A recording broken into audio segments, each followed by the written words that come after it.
Sushmita event planners birthday ఫంక్షన్లకు, శుభకార్యాలకు, ప్రారంభోత్సవాలకు balloon decoration, flower decoration, vehicle decoration చేయబడును. మీ కుటుంబంలోనే జరిగే అన్ని శుభకార్యాలకు ఫోటోషూట్, ఆర్కెస్ట్రా చేయబడును. మీరు చేసే వ్యాపారాలకు సంబంధించి వాయిస్ యాడ్స్, వీడియో యాడ్స్ చేయబడును. వివరాలకు సంప్రదించండి. సుష్మిత ఈవెంట్ ఆర్గనైజర్, బడుగు జయాకర్, 9966256609, పొద్దుటూరు.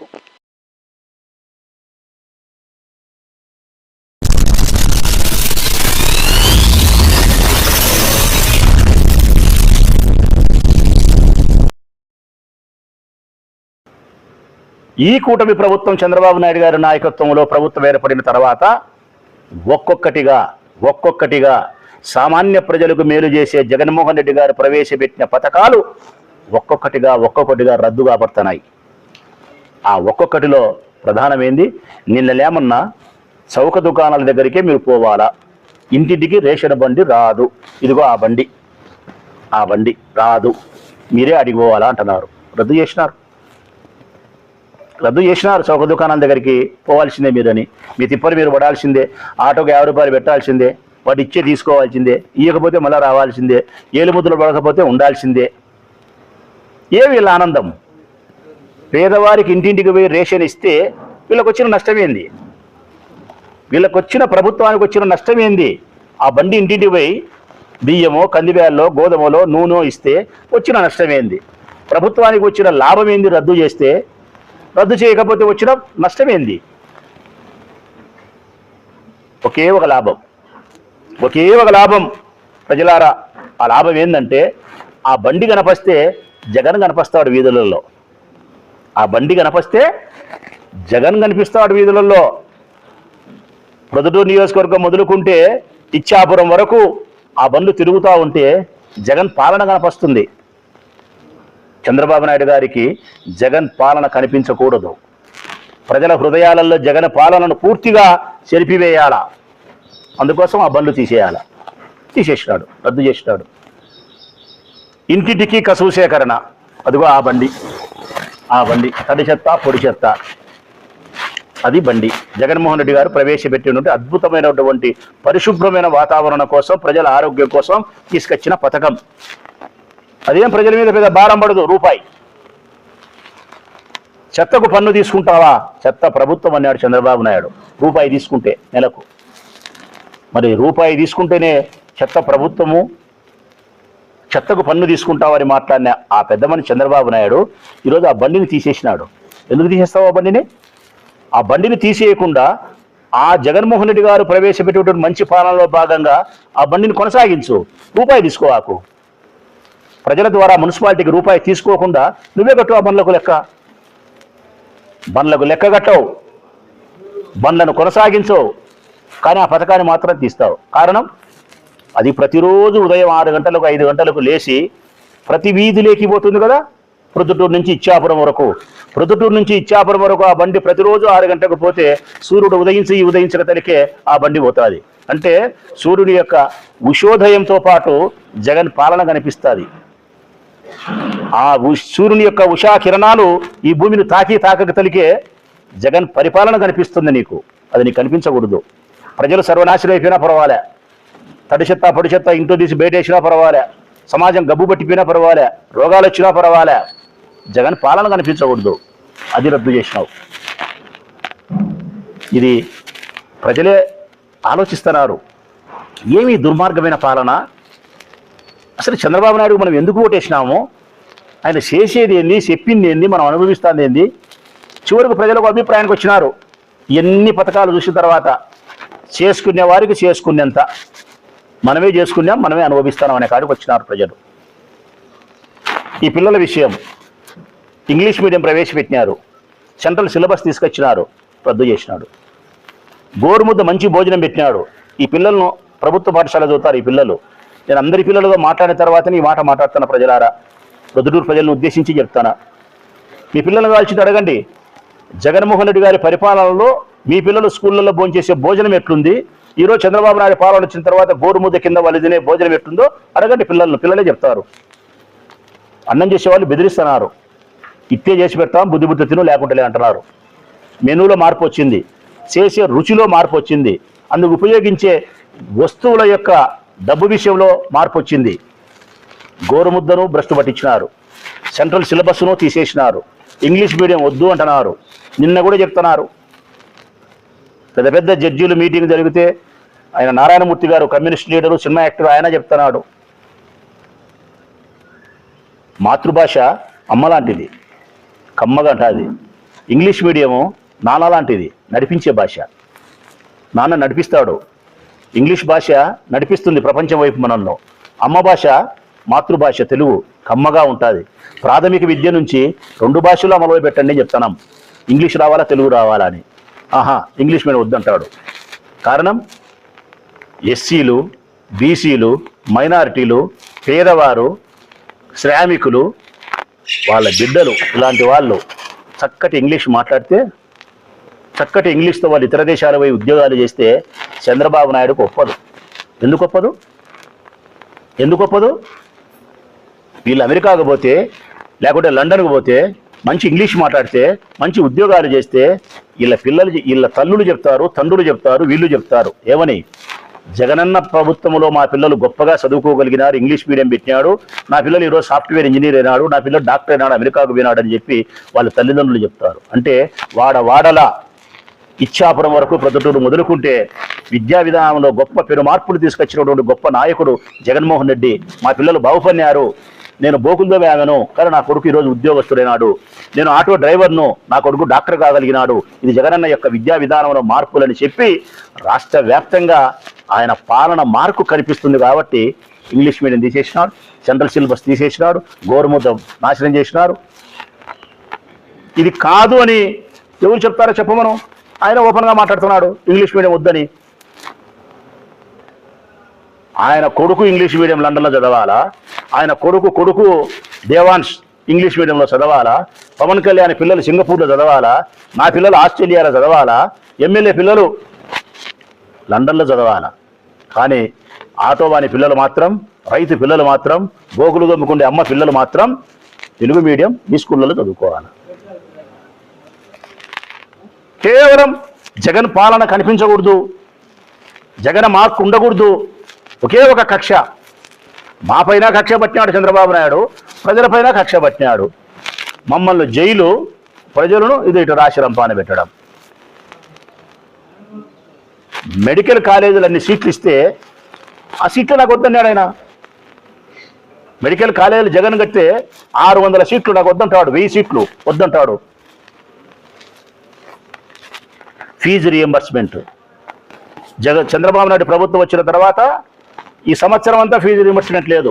చెప్పమను తెలుగుదేశం పార్టీ నాయకులు, సంవత్సరం అయింది ఫీజు రియంబర్స్మెంట్ పిల్లలకు చెల్లించాల్సింది. ఏం రాయపురెడ్డి కట్టారా? కట్టలే సంవత్సరం అంతా. మా ఇంట్లో మాకు వంట చేసే ఆమె హేమలతమ్మ, వాళ్ళ కొడుకు ఇంటర్మీడియట్ చదువుతున్నాడు, ఇంటర్మీడియట్ అయిపోయింది, ఆ సర్టిఫికెట్లు ఇవ్వలే. 1,00,000 రూపాయలు నువ్వు కట్టి సర్టిఫికెట్ తీసుకోమ్మ, ప్రభుత్వం కట్టలే. 1,00,000 రూపాయలు ఆ అమ్మ కట్టి మాతో అప్పు తీసుకొని, మాకు వంట చేసే అమ్మ హేమలతమ్మ మాతో అప్పు తీసుకొని పోయి 1,00,000 రూపాయలు కట్టి పిల్లోని సర్టిఫికేట్ తెచ్చుకుంది.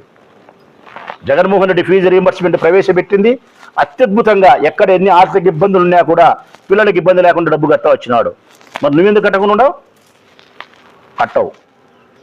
ఫీజు రీయింబర్స్మెంట్ అయినా నీది కాదు, ఆరోగ్యశ్రీ అయినా నీది కాదు, వాలంటరీ వ్యవస్థ అయినా నీది కాదు, సచివాలయం అయినా నీది కాదు, రైతు భరోసా కేంద్రాలైనా నీది కాదు, ఇంటింటికి కసువు సేకరణ నీది కాదు, ఇంటింటికి రేషన్ నీది కాదు. నీదేముంది? ఏ పథకం లేదు. మంది ఒక్కటే మార్క్, ఒక్కటే ఒక మార్క్ ఉంది మంది. ఆ మార్క్ ఏంటంటే కనుక మనం వెన్నుపోటు పడిసి అధికారంలోకి వచ్చిన మార్క్ మనది ఉంది. మనది ఏంది మార్క్ అంటే కనుక మనమే చంపుతాం రామారావును, మనమే దండ వేస్తాం, మనమే దండం పెడతాం. రామారావును చంపేది మనమే, ఎన్టీ రామారావును, ఎన్టీ రామారావుకు దండం పెట్టేది మనమే, దండ వేసేది మనమే, మహానాడు జరిపేది మనమే. నాటి మహామోసం నేటి మహానాడు, నాటి మహామోసం మహావెన్నుపోటే నేటి మహానాడు. ఇది మన మార్కు. వెన్నుపోటుకు సంబంధించినటువంటి మార్కు మనది. ప్రజలకు సంబంధించినటువంటి ఏ ఒక్క పథకాన్ని కూడా నువ్వు అమలు పరిచిన దాఖలాలే లేవు. కొత్త పెన్షన్లు చెప్పినా ఇచ్చినారా? జగన్మోహన్ రెడ్డి 6 నెలలకు ఒకసారి ఇచ్చినాడని చెప్పిన నేను. ఇప్పుడు అడుగుతా ఉన్నా, సంవత్సరమైంది చంద్రబాబు నాయుడు ప్రభుత్వం వచ్చి ఒక కొత్త పెన్షన్ ఇచ్చినారా? 60 సంవత్సరాలు నిండిన వాళ్ళు నా నియోజకవర్గంలో మినిమం కనీసం అంటే ఇప్పుడు ప్రొద్దుటూరు నియోజకవర్గంలో 4 నుంచి 5 వేలు ఉంటారు. 4 నుంచి 5 వేలు ఉంటారు. ప్రతి నియోజకవర్గంలోనూ 3, 4, 5 వేల మంది ఉన్నారు 60 సంవత్సరాలు నిండిన వాళ్ళు. ఈ సంవత్సరంలో ప్రతిరోజు ఎవరికో ఒకరికి నిండుతుంటారు 60 సంవత్సరాలు. ఇచ్చినావా? జగన్మోహన్ రెడ్డి రాజ్యాంగబద్ధంగా పెన్షన్ అర్హత కలిగిన వాళ్ళందరికీ ఆయన ఇస్తే 3 సంవత్సరమైనా పెన్షన్ ఇదే. ఇంకా చెప్పాలంటే 2 లక్షలు, 3 లక్షలు, 4 లక్షల పెన్షన్లు కొత్తకు వచ్చినావు, రద్దు చేసినావు. ఇంకా 50 సంవత్సరాలకు పెన్షన్ ఇస్తానని చెప్పినావు. అదైతే నా నియోజకవర్గంలో 30 వేలు ఉంటారు. 50 సంవత్సరాలు నిండిన వాళ్ళు నా నియోజకవర్గంలో 30 వేలు ఉంటారు. అట్లా 175 నియోజకవర్గాలు, 175 నియోజకవర్గాలు ఇయ్యలే. మరి ఈ సంవత్సర కాలంలో జగన్మోహన్ రెడ్డి ప్రవేశపెట్టినటువంటి ఎన్ని రద్దు చేసినావు? చౌక దుకాణాలకు పోయే బండి రద్దు చేసినావు, కసువు సేకరించే బండ్లను రద్దు చేసినావు, వాలంటరీ వ్యవస్థను రద్దు చేసినావు, ఇంగ్లీష్ మీడియాన్ని రద్దు చేసినావు, సెంట్రల్ సిలబస్ను రద్దు చేసినావు, మెడికల్ కాలేజ్ సీట్లను రద్దు చేసినావు, ఆరోగ్యశ్రీని రద్దు చేసినావు, ఫీజు రీయింబర్స్మెంట్ను పట్టించుకోకుండా గాలికి వదిలేసినావు. నాడు నేడు స్కూళ్ళ యొక్క అభివృద్ధి కన్స్ట్రక్షన్ 2వ దశ, మేము మొదటి దశ పూర్తి చేసినాం, 2వ దశ కట్టాలా, అది కూడా నిర్మాణం జరగలే, నిలుపుదల చేసినావు, అది భ్రష్టు పట్టించినావు. బర్త్ డెత్ సర్టిఫికేట్ ఆయన తీసుకొచ్చినాడు, అది నిలుపుదల చేసినావు. పిల్లలకు అన్నం పెట్టే గోరుముద్దను భ్రష్టు పట్టించినావు. కొత్త పెన్షన్లు తీసుకురాలే. ఏం చేసినావు ఈ సంవత్సరం? ఈ సంవత్సర కాలంలో నువ్వు చేసింది ఏంది? సంవత్సరం ఇచ్చినారు నీకు అధికారం. జగన్ ప్రవేశపెట్టి ఈ సంస్కరణలన్నీ కూడా నువ్వు రద్దు చేస్తా వచ్చినావు, ఆయన పాలన కనిపించకూడదని చెప్పి. ఈ సంవత్సరంలో నువ్వు చేసింది ఏంది అంటే గన నాకు కనిపించినది, ఈ ప్రజలకు కనిపించినది ఈ సంవత్సర కాలంలో పాత జగన్మోహన్ రెడ్డి ప్రవేశపెట్టిన సంక్షేమ పథకాలు లేవు. 45 ఏళ్ళకు పెన్షన్ ఇస్తాడు, చేనేతలకు 24,000 రూపాయలు ఇస్తాడు, లాయర్లకు డబ్బులు ఇస్తాడు, రజకులకు డబ్బులు ఇస్తాడు, నాయిబ్రాహ్మణులకు డబ్బులు ఇస్తాడు, రైతులకు 20,000 రూపాయలు డబ్బులు ఇస్తాడు. ఏమి లేవు. అమ్మఒడి ఇస్తాడు. పాత పథకాలు జగన్మోహన్ రెడ్డి పెట్టిన సంక్షేమ పథకాలు లేవు. నువ్వు చెప్పిన కొత్త సూపర్ 6 పథకాలు లేవు. రెండు లేవు. ఏదో ఇంటి తోడు పోయింది, దావ తోడు పోయింది అన్నట్టుంది. మా పల్లెల్లో చెప్పినట్టు ఇంటి తోడు పోయింది, దావ తోడు పోయింది, 2 పోయినాయి. ఇంకా ఏం చేసినావు ఈ సంవత్సర కాలంలో? ఏం జరిగింది రాష్ట్రంలో? కరువు వచ్చింది, క్షామం వచ్చింది, రైతులు రోడ్డెక్కినారు, ఉద్యోగస్తులు ధర్నా చేస్తున్నారు, వివిధ కుల సంఘాల వాళ్ళు ధర్నా చేస్తున్నారు, పథకాల వాళ్ళు సంక్షేమ పథకాల కోసం ఆశపడి నీకు ఓటేసిన అమ్మలక్కలు ఎదురు చూస్తున్నారు ఇట్లా పైకి ఆకాశం వైపు. ఎప్పుడు నువ్వు 1,500 ఇస్తావా? ఎప్పుడు నువ్వు 3,000 రూపాయలు నిరుద్యోగ భృతి ఇస్తావా? ఎప్పుడు పిల్లోనికి ఉద్యోగం ఇస్తావా? ఎప్పుడు బస్సు పెడతావా? ఎదురు చూస్తున్నారు నీకోసం. ఈ రాష్ట్రంలో ₹1 లెక్కలేదు నువ్వు వచ్చిన తర్వాత. ఎవరి దగ్గర 500 రూపాయల నోట్ లేదు నువ్వు వచ్చిన తర్వాత. కరువు వచ్చింది, కాటకాలు వచ్చినాయి, క్షామం వచ్చింది, ధర్నాలు వచ్చినాయి, డబ్బు లేదు, పనిచేసే వానికి పని లేదు. ఇవి చాలా అన్నట్టు ప్రమాదాలు. తిరుపతిలో తొక్కిసలాట జరిగి మనుషులు చచ్చిపోతారు నీ ప్రభుత్వంలో. తిరుపతిలో దేవునికి ప్రసాదం ఇచ్చే గోవులు మరణిస్తాయి, నువ్వు పట్టించుకోవు. అక్కడ సింహాచలంలో గోడగూలి మనుషులు చచ్చిపోతారు. ఇవి చాలవని చెప్పి మహిళలపై లైంగిక వేధింపులు కాకుండా రేప్ చేసి మళ్ళా చంపడం ఆడవాళ్ళను. ఒకవైపు ఆడవాళ్లకు భద్రత లేకుండా పోవడం, మరొక వైపు ప్రమాదాలు జరగడం, పనిచేసేవానికి పని లేకుండా పోవడం, కరువులు కాటకాలు రావడం, రైతులు రోడ్డెక్కడం, ఉద్యోగస్తులు ధర్నాలకు ఉపక్రమించడం, సంక్షేమ పథకాలు పాతవి లేకపోవడం, కొత్తవి ఇస్తామని చెప్పి ఎదురుచూపులు చూడడం. ఇంకా వైఎస్ఆర్ కాంగ్రెస్ పార్టీ నాయకులకైతే జైలు, బెయిలు, కేసు పెట్టు, జైలుకు పంపు, బెయిల్ తెచ్చుకుంటే మళ్ళీ ఇంకోటి పీటీ వారెంట్ పోయి ఇంకో కేసు పోయి మళ్ళీ లోపల పెట్టు. మానసికంగా శారీరకంగా మమ్మల్ని హింసించే పని. పేదవాళ్ళనైతే సంక్షేమ పథకాలతో మోసం చేసి వారిని సర్వనాశనం చేసే పని. ఈ రాష్ట్రంలో ఈ సంవత్సర కాలంలో జరిగింది ఇది. అయితే ప్రజలారా ఇది బాగా వినండి, ఇది జరిగినది. కానీ బాబు గారు ఏం చెప్తారు, చంద్రబాబు నాయుడు గారు అంటే కనుక వాళ్ళ కుమారులు ఏం చెప్తారంటే కనుక మనం వచ్చిన ఈ 10 నెలల కాలంలోనే, నిన్న కూడా అందరం విన్నాం, మనం వచ్చిన ఈ 10 నెలల కాలంలోనే మొత్తం రాష్ట్రాన్ని అభివృద్ధి చేసినాం. అమరావతి నిర్మాణం అయిపోయింది, పోలవరం డ్యాము నిర్మాణం అయిపోయింది, సూపర్ 6 పథకాలు ఇచ్చినాం, సంపద సృష్టించినాం, పరిశ్రమలు తీసుకొచ్చినాం, ఉద్యోగాలు పెట్టగలిగినాం, ఈ రాష్ట్రాన్ని సస్యశ్యామలం చేయగలిగినాం. జగన్మోహన్ రెడ్డి సర్వనాశనం చేస్తే మొత్తం దాన్ని నేను సవరణ చేసిన, ఇంకా ఏం లేదు, రాష్ట్రంలో బ్రహ్మాండంగా ఉందని చెప్పి సొల్లు. ఏమిరా బాలరాజు, దేశానికి ఏం ఉపయోగపడిందా? అట్లా సొల్లు. నువ్వు ఒక్కసారి సొల్లు చెప్పితే సినిమాలో రజనీకాంత్ చెప్పినట్టు, నేను ఒక్కసారి చెప్తే 100 సార్లు చెప్పినట్టు అని చెప్పి చంద్రబాబు నాయుడు గారు ఒక్కసారి చెప్పితే ఆయనకు భజన చేసి ఆయన అనునులు 100 సార్లు మాట్లాడతారు. సస్యశ్యామలం అయిపోయింది, సస్యశ్యామలం అయిపోయింది, పరిశ్రమలు వచ్చినాయి, పోలవరం అయిపోయింది, అమరావతి అయిపోయింది, సంక్షేమ పథకాలు వచ్చినాయి, బస్సు వచ్చింది, గ్యాస్ వచ్చింది, ఇంకోటి వచ్చిందని చెప్పి 100 సార్లు. నేను ఒక్కసారి చెప్తే 100 సార్లు భాష అన్నట్టు చంద్రబాబు నాయుడు ఒక్కసారి చెప్తే 100 సార్లు వాళ్ళు చెప్తారు. వీళ్ళు 100 సార్లు చెప్తే ఇంకా ఘోరం ఏం తెలిసినా ఆశ్చర్యం ప్రజలారా. దరిద్రమైన పత్రికలు ఉన్నాయి, ఈనాడు, ఆంధ్రజ్యోతి, TV5, ABN, ఇవి 1000 సార్లు రాస్తాయి. 1000 సార్లు ఆయన ఒకసారి చెప్తాడు, వీళ్ళు 100 సార్లు మాట్లాడతారు, వాళ్ళు 1000 సార్లు రాస్తారు. అమరావతి అయిపోయిందని. ఏంది అమరావతి అయిపోయింది? మీ దుమ్ దగ్గర నీళ్ళు వచ్చి నీళ్లు తోడుకుంటున్నారు, అమరావతి నీళ్లు తోడుకుంటున్నారు, బకెట్లతో నీళ్లు తోడుకున్నట్టు మిషన్లు పెట్టి తోడుకుంటున్నారు. సంక్షేమ పథకాలు వచ్చినాయా? పరిశ్రమలు వచ్చినాయా? ఉద్యోగాలు వచ్చినాయా? పోలవరం పూర్తి అయిందా? ఆంధ్రజ్యోతి పత్రిక చూడు ఇంత లావక్షరాలు, ఈనాడు చూడు ఇంత లావక్షరాలు, పోటీపడి రాస్తున్నారు. మళ్ళీ నేను రేపొద్దున టీడీడీ చైర్మన్ కావాలా, నేను మరొక దానికి చైర్మన్ కావాలని చెప్పి పోటీపడి రాస్తున్నారు. బాబు సొల్లు చెప్తాడు, వాళ్ళ మనుషులు 100 సార్లు మాట్లాడతారు. ఈ పత్రికలు 1000 సార్లు పత్రికలు రాసి లాస్ట్కి ఏం దొరుకుతుందో తెలిసిన, వీళ్ళందరూ కలిసి ఇది వినాల. మీరు ప్రజల్ని ఎక్కడికి తీసుకొచ్చి పెట్టినారంటే, వాళ్ళు ఒక మామిడి పండు ఇయ్యకపోయినా ప్రజలకు చంద్రబాబు నాయుడు ఇచ్చినాడు అని చెప్తే గనా వీళ్ళు 100 మంది ఇచ్చినాడు బ్రహ్మాండంగా రుచి ఉందంటే, పత్రికలు ఉండి మెల్లగా ఒత్తుకొని తాగుతా అంటే సుబ్బయ్య రసం ఏమున్నది బ్రహ్మాండంగా ఉన్నది అంటే ప్రజలకు యాడికొచ్చింది తెలిసిన, చంద్రబాబు నాయుడు మామిడి పండు ఇచ్చినట్టు, చేతిలో మనం పట్టుకున్నట్టు, మెత్తగా పిసుక్కున్నట్టు, జుర్రుకున్నట్టు, అద్భుతమైన రుచి ఉన్నట్టు ఒక అనుభూతి. ఇది అనుభూతి. మనము తినకపోయినా తిన్నట్టు అనుభూతి కల్పించేటటువంటి చాతుర్యం కలిగిన చంద్రబాబుకు 100 వందనాలు నాయనా నీకు. నువ్వు సత్య నీ తలకాయ తీసుకుపోయి మ్యూజియంలో పెట్టాలా. ఇటువంటి తలకాయ అవసరం రా సోమ్యమనకు అని చెప్పి మ్యూజియంలో పెట్టాల్సిన అవసరం ఆ పెద్ద మనిషి తలకాయ ఉంది. ఇది సత్యం కాదంటారా ప్రజలారా నేను చెప్పేది? నేను చెప్పిన ఈ పథకాలు కానీ ఈ పాత్రికేయుల సమావేశంలో నేను మాట్లాడిన ప్రతి మాట సత్యమా కాదా? తెలుగుదేశం పార్టీ నాయకులు మాట్లాడమని ఎవరో నేను చెప్పేది అబద్ధం అని చెప్పి, అందుకే నేను ఒక మాట చెప్పిన, చేసుకునే వారికి చేసుకునేంత అని చెప్పి ప్రజలు ఈరోజు బాధపడుతున్నారు.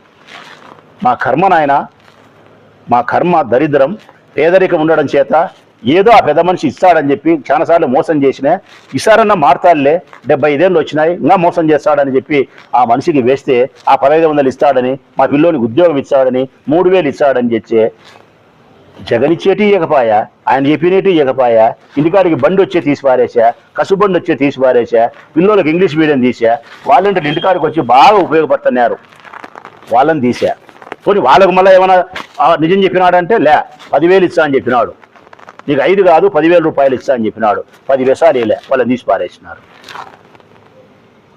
ఇప్పుడు మళ్ళా మహానాడు అంట, మినీ మహానాడు ఏంది మహానాడులో వాళ్ళ తీర్మానాలు?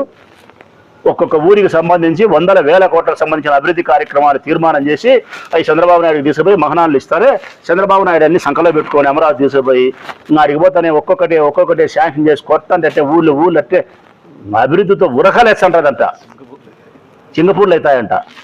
ఇంతకుముందు మా దాంట్లో శ్రీలంక అయింది, అది ఇప్పుడు సింగపూర్ అవుతుందంట. పొద్దుటూరులో వాళ్ళు చెప్పినారు, నేను తెలియక అడుగుతా, అండర్ గ్రౌండ్ డ్రైనేజ్ చేస్తామని చెప్పినారు, పాల కేంద్రం తెరిపిస్తామన్నారు, మెడికల్ కాలేజ్ కట్టామన్నారు, ఇన్ని చెప్పినారు అభివృద్ధి కార్యక్రమాలు. ఇప్పుడు మినీ మహానాల్లో తీర్మానాలు చేస్తున్నారు ఏంటో. మేము తెచ్చిన కూరగాయల మార్కెట్కి 20 కోట్లు తెచ్చిచ్చి 20 కోట్ల పని ఎత్తిపెట్టినారు ప్రజలారా. పనిచేసే కేశీపుల కొడుకు సామాన్యుకి మన సంఖలో పెట్టుకొని ఇచ్చినాడు, ఏం లేవాడ, ఒక సుత్య లేదు, పలుగు లేదు, పార లేదు, ఆడ ఎత్తినాడా ప్రకారం. మేము తెచ్చిన 21 కోటి మాత్రమే పనిచేసినారు అంతే, దానికి పనిచేసేదానికి లెక్క లేదు. మీరు ప్రజలతో లెక్కిపించుకొని ఫండ్ చేసుకోమని ప్రభుత్వం చెప్తాంది. రేపు మీటింగ్ పెడుతున్నారు ప్రజల దగ్గర నుంచి లెక్కిపించుకోండి అని. గుడ్విల్ కింద ప్రజల దగ్గర ఇప్పించుకొని మార్కెట్ కట్టుకోండి లేకుంటే అని చెప్పి మున్సిపల్ కమిషనర్ పత్రికా ప్రకటన ఇచ్చినాడు. మాకు కూడా ఫోన్లు చేసి చెప్పినాడు రమ్మని. అంటే మేము తెచ్చిన మార్కెట్ 21 కోటి రూపాయలు ఇచ్చి ఎంతవరకు మార్కెట్ కట్టినామో ఆ తర్వాత 20 కోట్లు పెట్టి మార్కెట్ కట్టేదానికి డబ్బులు లేని మీరు 100,000 కోట్లతో అభివృద్ధి కార్యక్రమాలు చేస్తామని చెప్పి తీర్మానాలు చేస్తే ఒక చెంబు నీళ్లు పోసుకొని ఉంటారు, అవుతుకాని నీళ్లు పోసుకుంటారా? చెంబు నీళ్ళుగా చలి పెట్టారంటున్నారు, వణుకుతారు. మీరు అవుతుగా నీళ్లు పోసుకుంటారంటే ప్రజలు ఏమైనా ఎర్రోలా? మేము ఎర్రోలమా? నేను ఇప్పుడు చెప్తా ఉన్నా, ఇంకా 4 సంవత్సరాలు ఉంది. 4 సంవత్సరాల కాలంలో జగన్మోహన్ రెడ్డి గారు ప్రజలకు చేసిన మేలుకు సంబంధించిన పరిపాలన ఏవైతే ఉందో, మీరు ఏవైతే ఇప్పుడు చేస్తున్నారో ఇవన్నీ చెప్తా వస్తాం. మీరేవైతే అభివృద్ధి చేస్తామని చెప్పినారో మీరు చేయకపోతే ప్రశ్నిస్తా వస్తాం. ఏవైతే సంక్షేమ పథకాలు మీరు ఇస్తామని చెప్పినారో అవి ఇవ్వకపోతే ప్రశ్నిస్తా వస్తాం. ఒకనాటికి ప్రజలు, ప్రతిపక్షాలు మీ మెడగుబడ్డ ఉరితాళ్ళైతారు. మీ మెడగుబడ్డ ఉరితాళ్ళైతారు ఆనాటికి ప్రతిపక్షాలు, ప్రజలు. ఇది తెలుసుకోండి మీరు. తస్మాత్ జాగ్రత్త.